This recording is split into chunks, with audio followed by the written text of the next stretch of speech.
I began to talk about anthropology or uh, studying the human nature by saying that there are some very fundamental questions that human has from the beginning.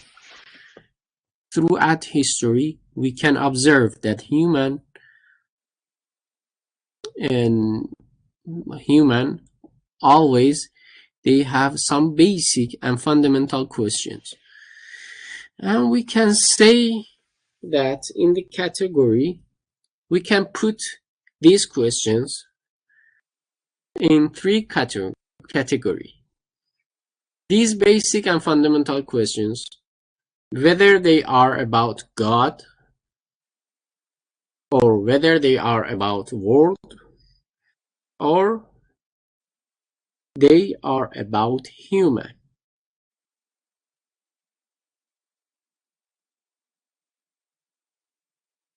Why we are saying that these questions are fundamental?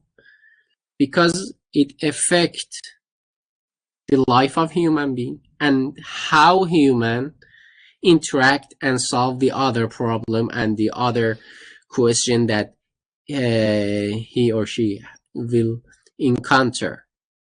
So these questions are very fundamental, and they are very hard to answer. It's not very easy. If it was easy, like 2 plus 2 equal 4, it's not like this. If it was like some I don't know, physical or mathematical questions, in a time it would be solved, it would be answered. For example, some questions human being had, I don't know, 15 years ago, but they do not have it right now because they have the answer right now. But these questions are very fundamental and are very hard to answer. And these questions, if we go back to 2000 ago, if we read some philosophical works, these were the questions that they have. And if we read the current and contemporary books, we can observe that these questions didn't change, and they still have the same questions. So there is something in common in all these questions. Questions about God, about world, and about human. We can see that it is like this, that all of these questions is about question about human, because God, yes, in the existence is upper than human, but why we ask about God? Because God is the cause of human. We want to know what is our cause. So we ask about God. Who created, who did created us? So this is the question about God, but it's also about ourselves. So about the world, the question about the world is actually a question about our environment, our place. Where do we live? So we can see, yes, although we have questions about God, world, and human, but all of these are questions about human.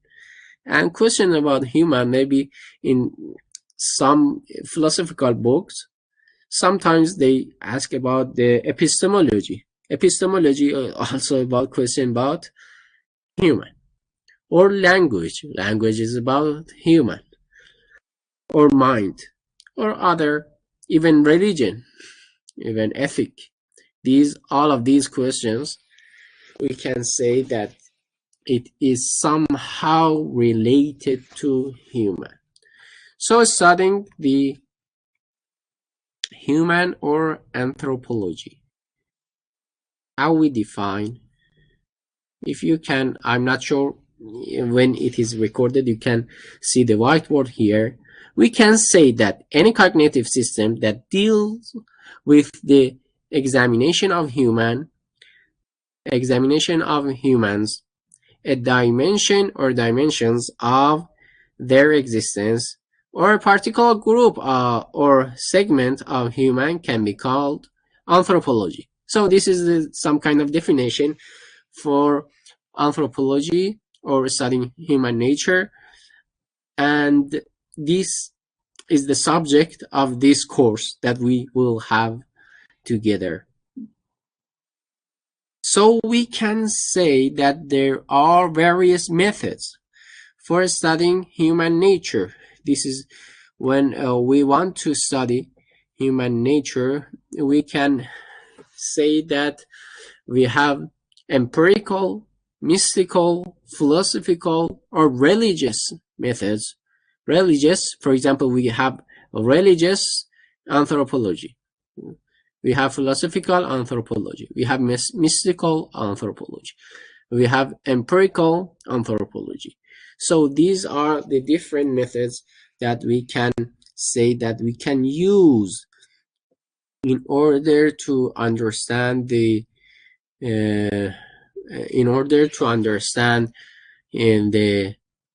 nature of human being.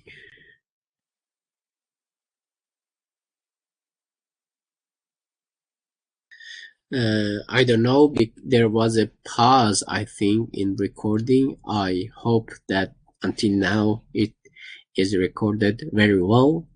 So we talk about some different methods toward anthropology.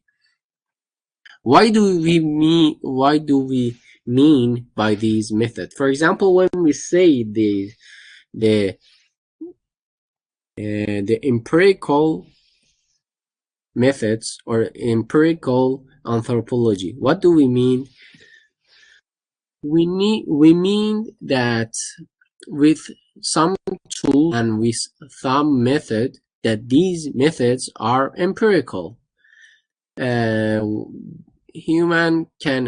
can understand the study of human nature, and we can say that all these kind of things that we have in social sciences, or what it is called in humanities, the methods are somehow empirical. When, for example, in psychology is some kind of anthropology, or is some kind of studying. It is related to studying the nature of human being, because when you understand a specific nature for human being, you can understand its psycho, so you can solve some psychological problems. So this in the psychology, you can you will have some kind of empirical approach or method toward a human being. Some people, they want to understand human being. What is human being? The method is the method that they will take is some kind of mystical approach or mystical approach. So they go to somehow esoteric and internal insight that they will have. So the approach they will take is not somehow short. They through worshipping and welfaring and doing some mystical deeds, they will have some insight. So, and in this insight that they will possess, they can understand the human nature. Because if somebody understand himself, and maybe there it needs some prerequisite. If somebody in some mystical approach he understands his essence at the end. He knows that all human beings, they share this essence. The essence doesn't differ. So if I understand my essence, I can say that the other people, they have the same essence. So it doesn't change. So the mystical approach, they by they can understand not only the essence of the mystics, but the essence of all human beings. So if they understand the essence, because they have some kind of, we say, ilm huduri, knowledge by presence, or this knowledge is somehow certain, and they understand something without any intermediary. So directly they understand something, and what they understand is the essence of human being. Yes, they also understand the essence of the other side of this interaction, which is God. But in every interaction, there is two sides. So mystics, they approach God and they understand God, but they also understand God because it is the other side of this interaction. So this is mystical approach. The other approach is philosophical approach. This is the same way that if you study the history of philosophy from time of Plato and Aristotle, they have some philosophical insight about human being, about the essence of human being, about whether human being possess soul or not, or other things. So this is the way we can understand human nature by philosophical thinking, by reasoning, by argument. These are tools that the philosophers they use. So by these we can approach a understanding of a human being, which is we called philosophical anthropology.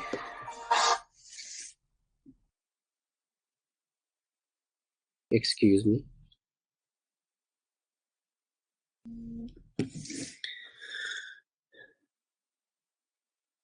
And there is another way, another approach, which we can say that we can call it religious anthropology through text. When we say religious here, we mean text-based anthropology. Although in the sources of religion, for example, Islam, the sources of religious understanding are text, intellect, yes, and are text and intellect. And we have in some tradition hujjatun dhahira wa hujjatun batina, and the intellect is very credible in the religion of Islam. But here when we say religious anthropology, we mean text-based, and the text are Quran and Sunnah, which is our traditions and ahadith. So we can understand the human being, the questions about, we can answer some questions about human being, about his essence by referring to some texts, some religious, and we call this kind of understanding religious approach toward anthropology.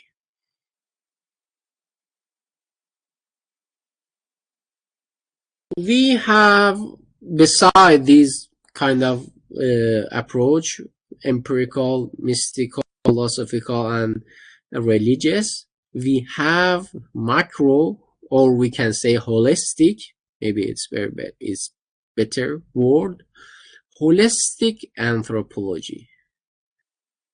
We study human as a whole. We consider in all condition, in all places, in all time. Yes, and we can say micro or component based, or maybe partial. Partial maybe is, I think, better word. Partial anthropology. That in this, humans are discussed in a specific condition. We're not talking about human in all conditions, but if human face this kind of specific condition, what is the answer to specific questions? And is also about specific time, specific places, or from particular perspective. So it's not holistic.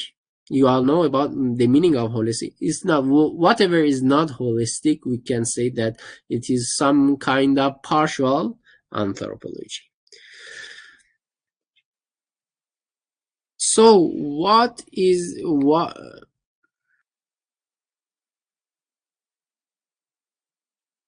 do we need to study human nature? Maybe this is some question. Yes, we have lots of questions, but why do we need to study this question? First of all, I talk about the three very fundamental questions, and I think that if the question is fundamental, it is necessary to study.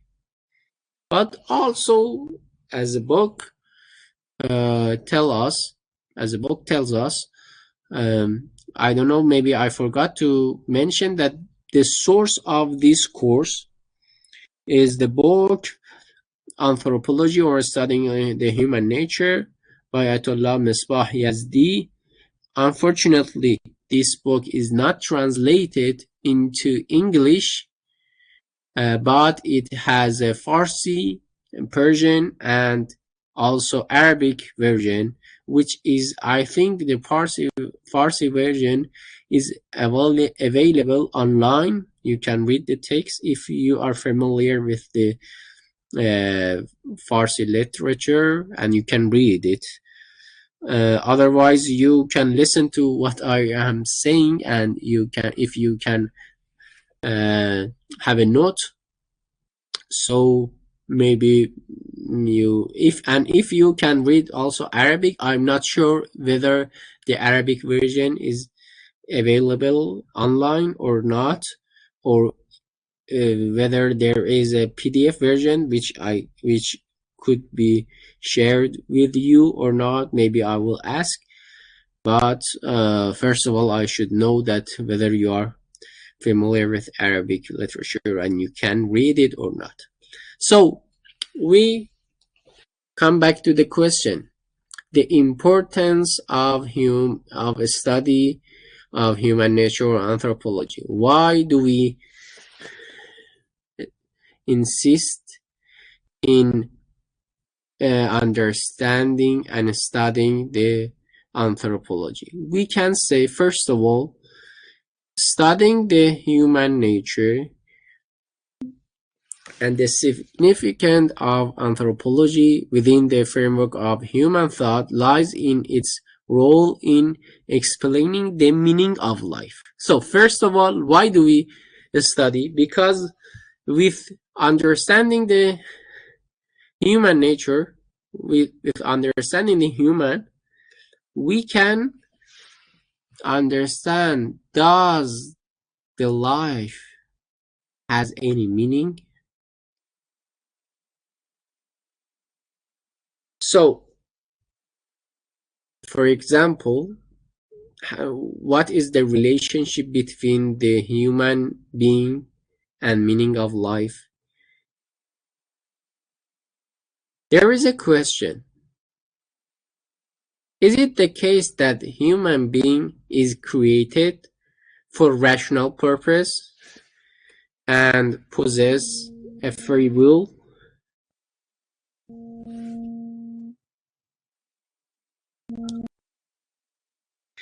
So we need two things in a studying of human nature to understand the meaning of life. First of all, do we possess free will? Do we have free will? And second, do we have a purpose? Or are we created for a specific purpose? If we answer these two questions, we can understand the meaning of life. We can answer whether do we have a meaning for our life or not. Why we are saying I do not want to or delve into this question very deeply, because maybe it will be discussed in other course for knowing God. If you have a course about God, maybe you will be familiar with these concepts. Because these, I believe that studying of human nature should be after studying of God. And we can, because there is a very deep relationship between studying of human nature and studying of God. If you understand that God is alim, is knowledgeable, and is hakim, and is khair, or what we say that it is good, so he is doing everything according to a specific purpose. He doesn't do anything without any purpose. He doesn't do anything without purpose and goal. Everything has a reason, because he is Hakim. Maybe some details you will study, or you have studied in studying about God, and we know that the purpose is not for him. He doesn't have any deficiency in his essence, so he wants to complete himself with doing something. We have some deficiency. If we do something, the purpose is to be completed more. But God is not like that. The purpose is not referring to himself, but is referring to his the created one. So if we, and the first question, that does human being have free will or not? Maybe we will talk about this question, having free will, but it affects the meaning of life. If we defined human as someone with free will which has a specific rational purpose to follow and can reach the goal with his free will, then we can talk about the meaning of life. Because we understand that there is a purpose, and I have free will, and I can reach this purpose and goal. So the life has a meaning. But if we do not consider human as a creature with free will, we cannot understand the meaning of life. So why do we study human nature? Because it gives meaning to our life. The second answer to the significance of studying human nature is because it gives rationality to social and ethical systems. All of these different systems need some prerequisite which support the ideas and theories and which is in these systems. For example, if you have an idea or theory in some social systems or ethical systems. Why I believe? Because before that I believed that human nature and human essence and human soul and the other things and so on, I answered the question about human nature in a way. Now I have to go to these specific ethical systems. If right now I just think about myself, ego, or humanism, or something like that, because in a study of humans, I understand human as as I answered the question about human.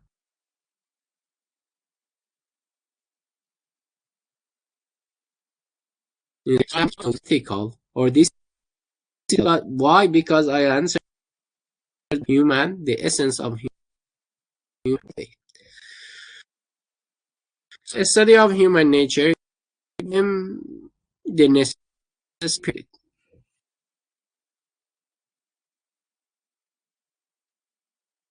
But we can say, why do we need these systems? So until now, we understand that we have lots of different systems. And the question is that why do we need these systems? The reason for existence of various political or ethical and social systems is to meet the fundamental needs of humans. So that this is because we have some fundamental needs, we need this system. Therefore, it is necessary to distinguish between genuine needs and false needs first. So we first should distinguish, understand which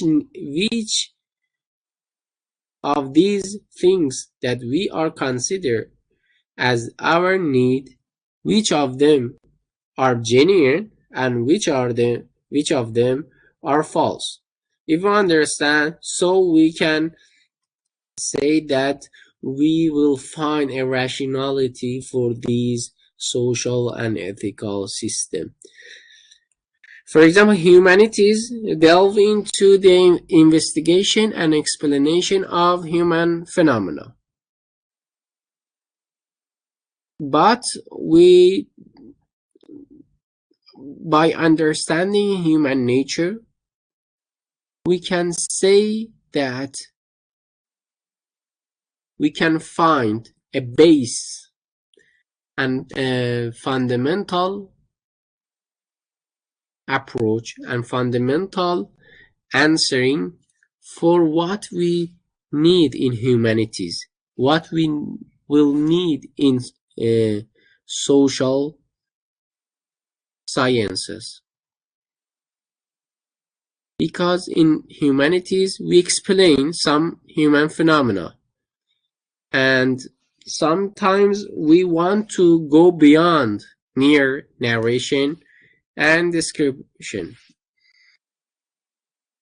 We want to understand the mechanism, the laws, the mechanism and laws which governs a human phenomena.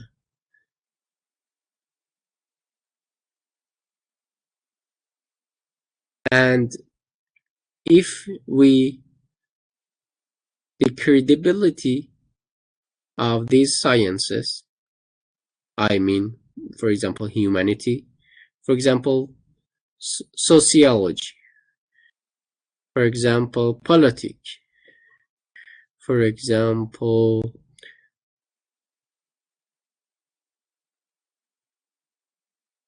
psychology. The credibility of these sciences depend on addressing some of the issues in human cognition. For example, if we understand that whether human being is some kind of animal, or we can say that it is some kind of complexed animal. If we answer the question about human being that there is no very big difference between human being and other animal, except that it is more complex and it is more complicated. So the the answer for some question in human fair, and we in humans which is beyond, we will go some other way. And if we say that no, there is no common nature between humans, we should study case by case, and we cannot answer we cannot answer the question of other cases by answering previously the question of one case. We cannot understand. We can go case by case. So, and this is will lead to different answering to different in social analysis.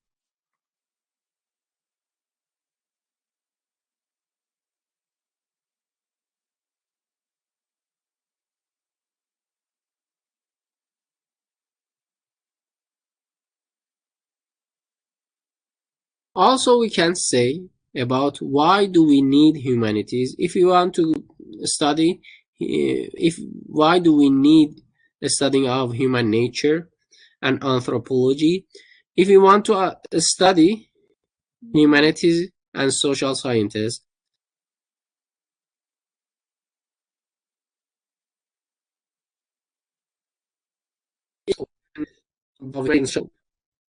there is a link with some anthropological topics. For example, if in anthropology we deny the existence of human soul, or understand the end of human life by death, so the answer to lots of the question in humanities and social sciences will differ. But if we say that no, human also has soul beside his body, and we say that death is not the end of human life, if we say that, the answering to lots of other questions, and it say that the soul is the fundamental element of human identity, and we say that no, not only we have soul and body, but the identity of human being is by soul, not by, the important part is soul, not the body. So, and this leads to some non-material dimension and supernatural elements affecting human life. So the study of human will differ. And how we can say that these soul and body interact and influence and affect each other, this is also a question. If we can answer it, we can solve some question in other sciences.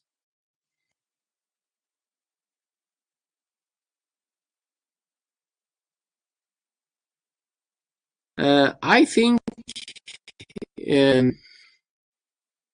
if you can read this whiteboard as a conclusion, I can say the importance of anthropology within the framework of Quranic teaching lies firstly in anthropology being gateway to recognize God, and secondly the understanding of the rainhood and influenced by anthropology. Because if you understand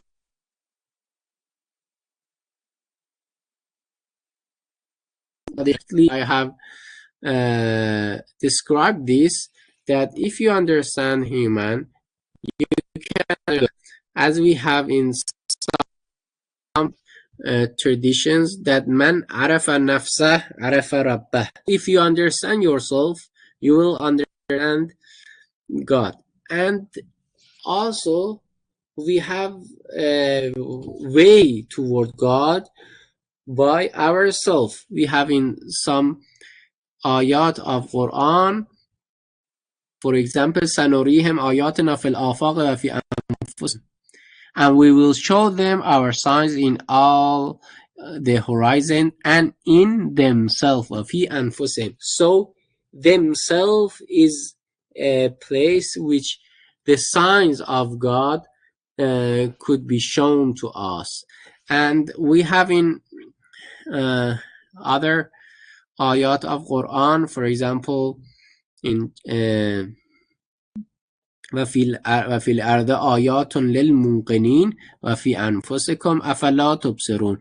For those with sure belief, there are signs in the earth and also in yourself. وفي أنفسكم. So studying of ourselves, studying of human, can affect understanding of recognizing of God. And secondly, about the revelation and prophethood. In Jahiliyyah, in time of ignorance, they would claim, and we have in some verses of Quran, that human cannot reach a level which can have some revelation, and which some revelation could be descended to him. For example, we have وَمَا هَذَا إِلَّا بَشَرٌ مِثْلُكُمْ وَلَوْ شَاءَ اللَّهُ لَأَنزَلَ مَلَائِكَةً. And they say that if God would like to reveal something, he would choose some angels as the prophets. So understanding human being capability to be subject of revelation is very important.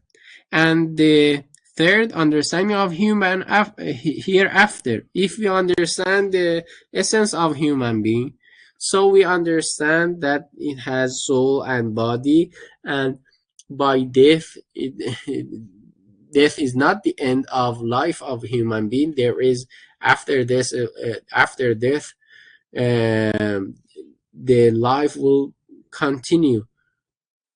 So it affect studying of human nature, affect understanding hereafter.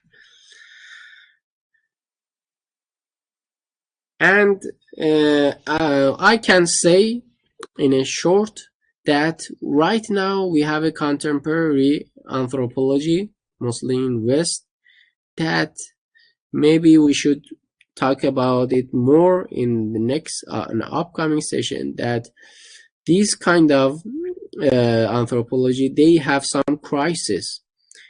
Why? Because inconsistency which is exist in different theories, and we can see and observe the lack of internal coherence of these theories, and we can see that there is no effective judge or arbiter, and these kind of anthropology, they neglect the past of human being, they neglect the history, and they neglect the future. So these were the understanding of and the most important of human nature. This was our topic